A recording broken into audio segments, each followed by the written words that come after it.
Good morning. Welcome to Unity. We're just going to come into the presence of this room and leave our work and our world outside these doors and gift ourselves an hour of connection with this greater love, this greater purpose that we are here to be discovering and unfolding every minute of every hour. So we start by calling in spirit, by chanting, and we do call and response, and so we will call and then you guys will respond. And you're welcome just to close your eyes and receive the affirmations. But we do encourage you to sing. They say to sing is to pray twice. We really can't think about the troubles of our life when we're singing. And all this ethereal energy just takes over and starts to clear the blocks and the limitations that we're holding towards things in our lives. As we sing, it just starts to move energy and move blocks away. So we're happy to have you here today. Okay.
Take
love.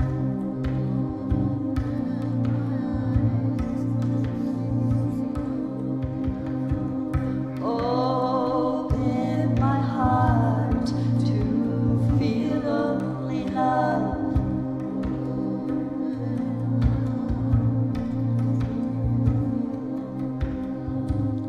Open my mind to be only love.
Before we begin, I need to ask for a couple of people to help us clear this particular service so we can get ready for the next service, which requires a little more space. So if you can do that, please show up right after the service is over. Just come up and Norma will give you whatever you need to do. And I'd like to get, if I can, a couple of volunteers to do that regularly. If you're going to attend this service regularly, if you do that for us, that would be really a great benefit to us, a blessing. In the letter I wrote to advertise this service this week, I put in that letter that whatever you may need in your life to be whole, you can gain it through this secret power. And the secret power that I'm talking about has been the most secret, most hidden, most ignored power in human consciousness. And that power is true love. And while we may have experimented with many types of love, many exclusive personal ideas about love, gone through life in many different experiences, thinking about love, trying love, being involved with love we supposed was going to fulfill us, I assure you that when you are free, at peace, happy, with no fear whatsoever, you will have attained true love. So, it is the destiny of every human being to eventually so shed the allegiance to the initial limited, isolated state of awareness, to enter in and feel the amazing divine presence.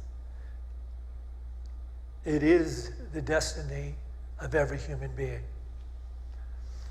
And that may be why there is available to human beings more lives than one. And it seems with every generation, the distractions become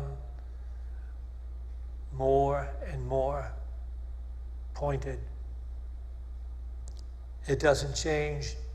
The design of the universe cannot be changed. So happiness rides on entering into true love, not just a platitude. I am talking about a divine state of consciousness available to every human being. Can we have this first PowerPoint, please? This is the Master of Life speaking. We get this in the Gospel of John, chapter 15, 12 to 16. It holds the key to what we are talking about. This is my commandment, that you love one another as I have loved you. Greater love has no one than this, that a person lay down his life for his friends. You are my friends if you do what I command you. No longer do I call you servants, for the servant does not know what his master is doing. But I have called you friends, for all that I have heard from my Father, I have made known to you.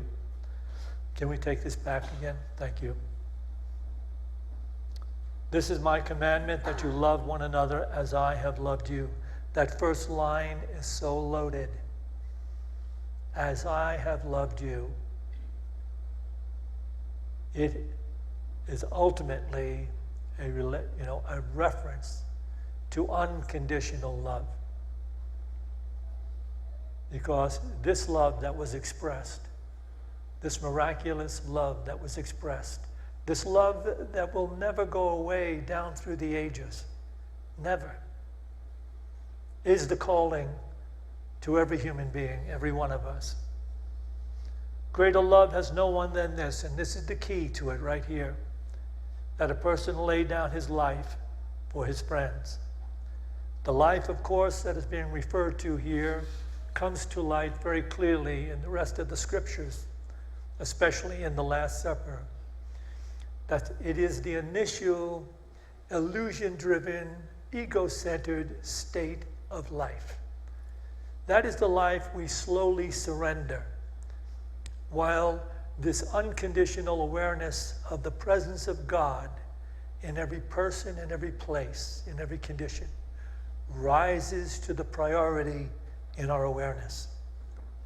So that the initial ego-centered, ego-conditioned idea that gives the false definition of life, you see, that subsides with the spiritual practice and the opening to this divine awareness, which is made manifest through unconditional love. There are no conditions. So if we look at ourselves, we can easily see that most human beings love on a conditional level. They accept on a conditional level. They serve on a conditional level. They have their agenda in every single moment. When that agenda is interfered with, when there is a call for an action that is not in keeping with their personal desires, so many will walk away. They will not be available for that moment. And you see, that does not happen with the masters of life. The love that they feel and experience and share is so grand within them that their personal agendas have taken a second place. They may have goals and dreams and aspirations, but they have all been placed behind this amazing awareness of the presence of God in every person, in every place, in every condition, in every moment, as love. That's our destiny. To be able to live that is our destiny.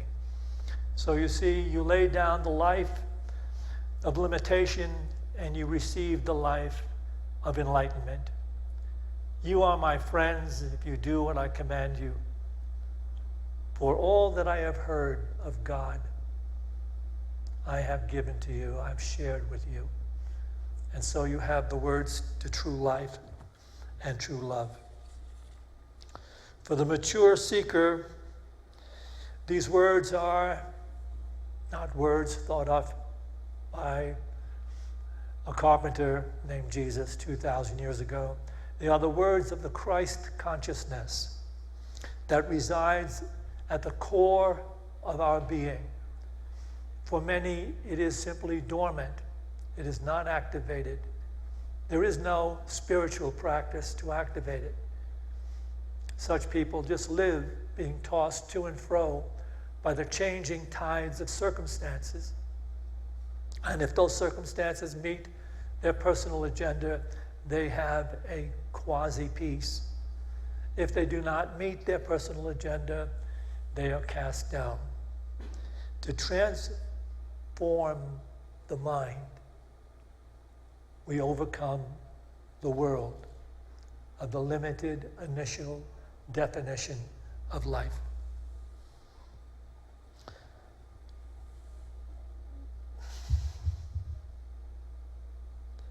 What we are talking about is that when anyone becomes free of fear, happy, and in true love at last, that one will have entered into the Christ consciousness. Or if that word Christ still has a problem for you, you can call it divine consciousness. You can call it whatever you wish to call it, because it exists forever and simply awaits our attention. It does not mean, by the way, when we talk about this,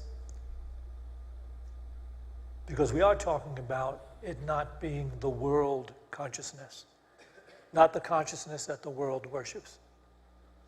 But we are not also talking about entering some ethereal state of awareness where we are not in the physical realm.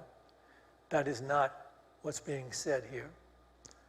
We are called to be in the world, but not of the world. And it means that we are in the world of divine awareness, which transcends the world of separation. I will testify to you. If you forget everything else I've ever said here on this particular altar, take this with you. I know what I'm about to say is true. When you enter into Christ consciousness, you will look upon every person and everything. Don't let this leave your heart. You will look upon every person and everything as sacred. You will no longer be, pushed away from it, rebelled by it, because you will see that whatever that life form is, it is also struggling toward its destiny in the awareness of God.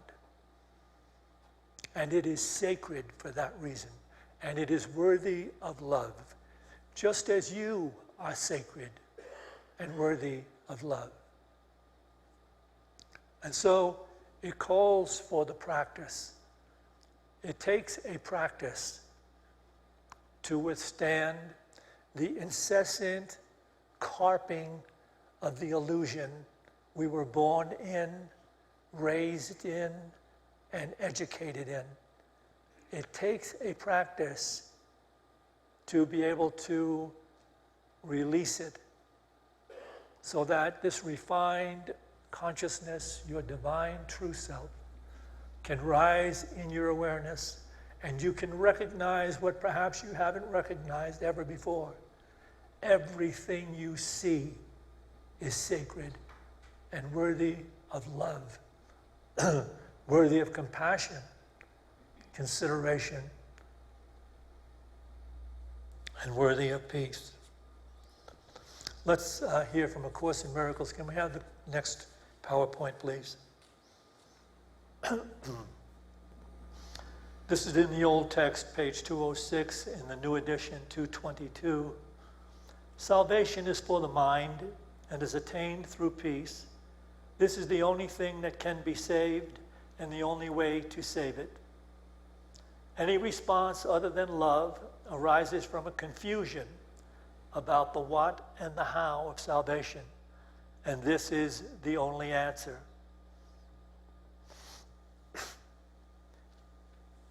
This truth, as being stated here, speaks about the measure of our commitment to our spiritual practice. For whenever we are not responding from this higher level of oneness, the acknowledgement that everything is sacred, whenever we're not in or responding from that place, we are in self-betrayal, and our peace is sundered. You can measure your spiritual journey by the amount of peace you are able to sustain in your relationship to all of life. And whenever you find yourself being out of sorts with people or conditions or circumstances, you can know that you have left your spiritual practice. And it is that moment that you are called to be still and take a holy pause and know that you are involved with your destiny to become what the world fears: holy, beautifully divine in awareness and in expression, so that everything that lives will come to bless you. Everything you've ever wanted and sought through your limited consciousness on the level of ego-centered awareness. Everything you have ever sought that way, you have sought for and now you fight for. And you will always have to fight to sustain it. But it is not so when you become enlightened. For everything will come to bless you and will not have to be wrested from the world. That's why true love is the attracting, healing power of all life. We are here to learn it and become it. I'll share this next video with you. It gives you an understanding about the faith that is necessary to do this practice until it becomes your life. So let's have this video. This is Alan Watts, modern day teacher and guru. Of insisting that our group is the best group. And I feel that there is in this something peculiarly irreligious, and furthermore it exhibits a very strange lack of faith. Because I believe that there is a strong distinction between faith on the one hand and belief on the other. And belief, stated, say, in the Creed, is a fervent hope that the universe will turn out to be thus and so. And in this sense, therefore, belief precludes the possibility of faith, because faith is openness to truth, to reality, whatever it may turn out to be. I want to know the truth. That is the attitude of faith. And therefore, to use ideas about the universe and about God as something to hang on to, in the spirit of Rock of Ages cleft for me, and there's something very rigid about a rock. And we are finding our rock getting rather worn out in an age where it becomes more and more obvious that our world is a floating world.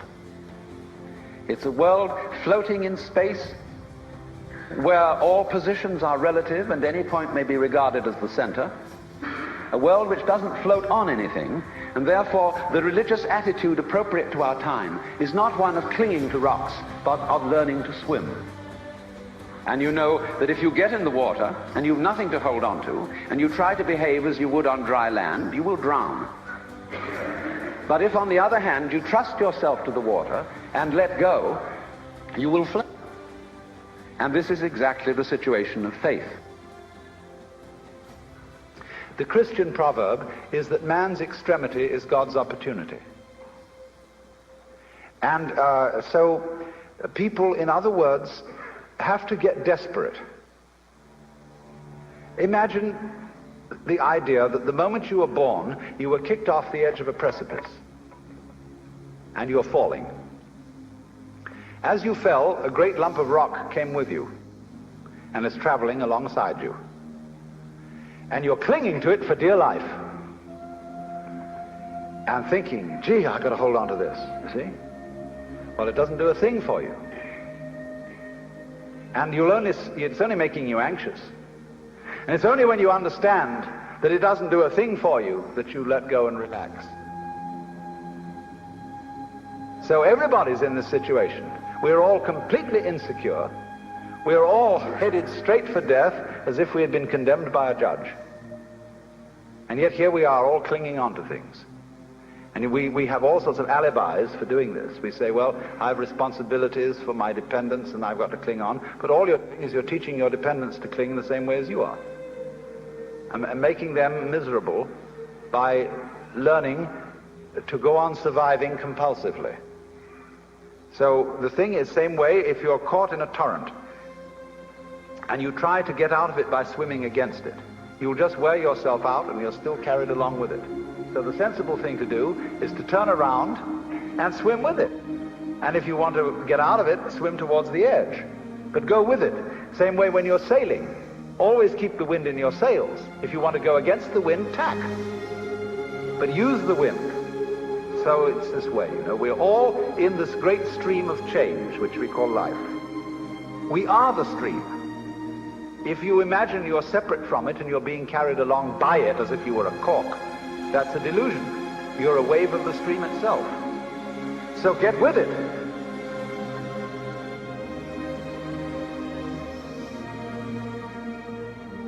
Two things to remember. It takes faith to practice true love.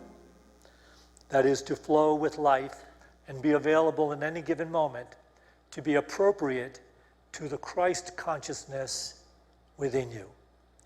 Appropriate to serve and care and be considerate in all things.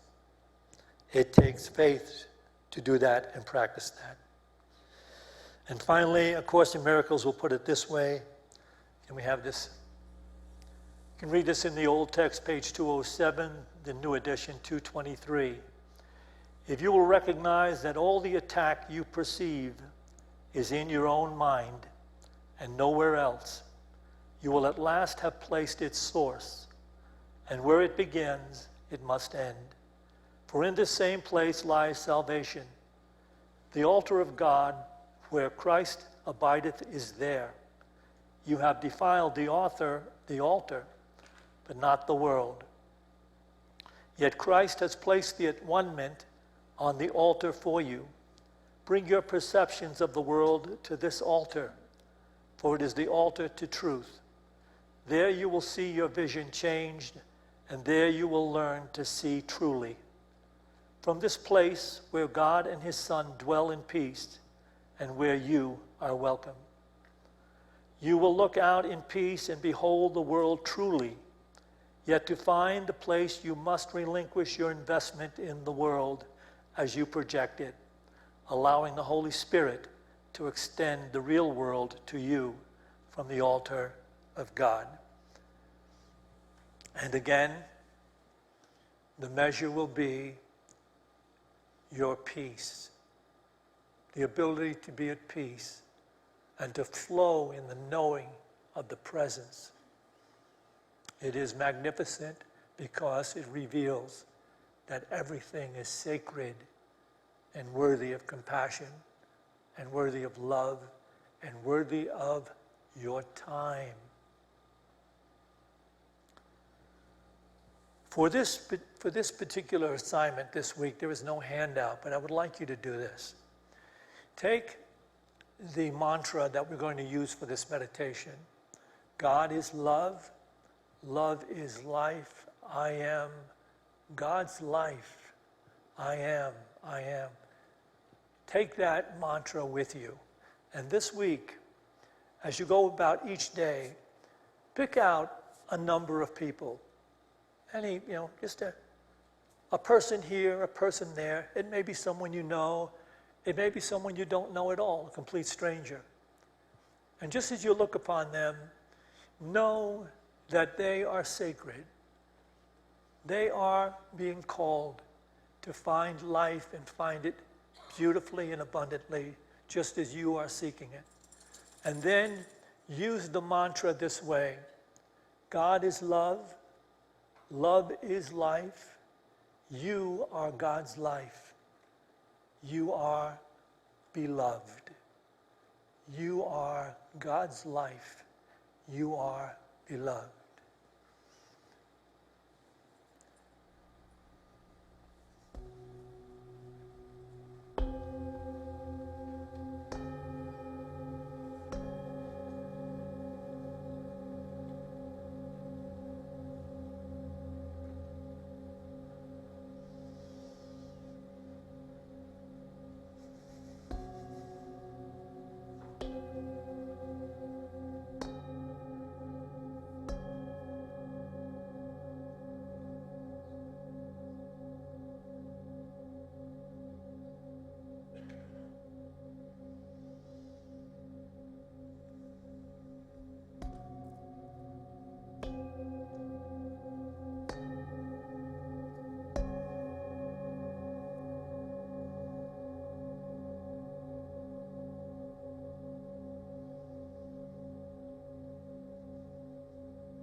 as we go forth from this meditation, let us go forth with a greater determination to practice the presence of true love in all that we do. For this opportunity in every moment, let us feel grateful. And to this we say, Amen. We will take an offering for unity now. As we're praying to take this offering, I would like to say to you, in order to advertise our 5 o'clock Saturday service, if you show up next Saturday with a friend at 5 o'clock, I will give you a free counseling session.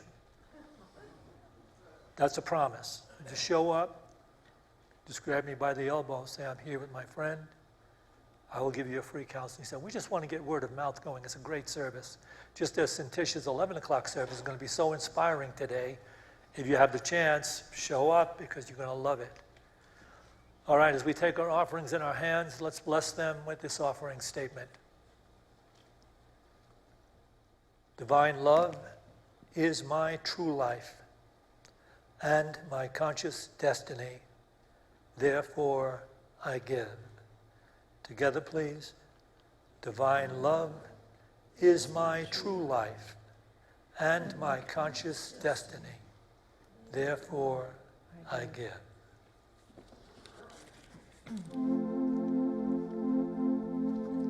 May the long time sun shine upon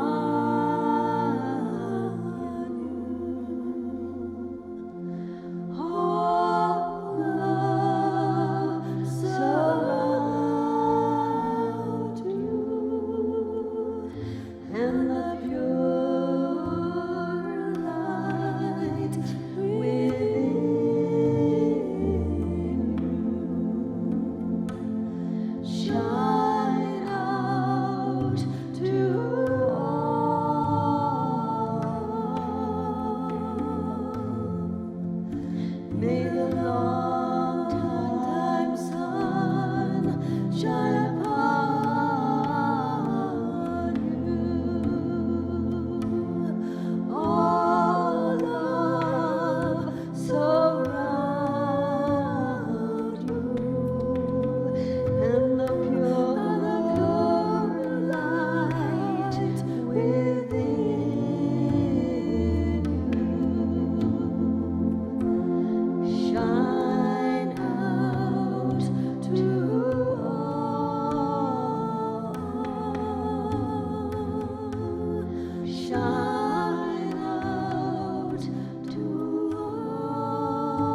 We are all sacred, worthy of love.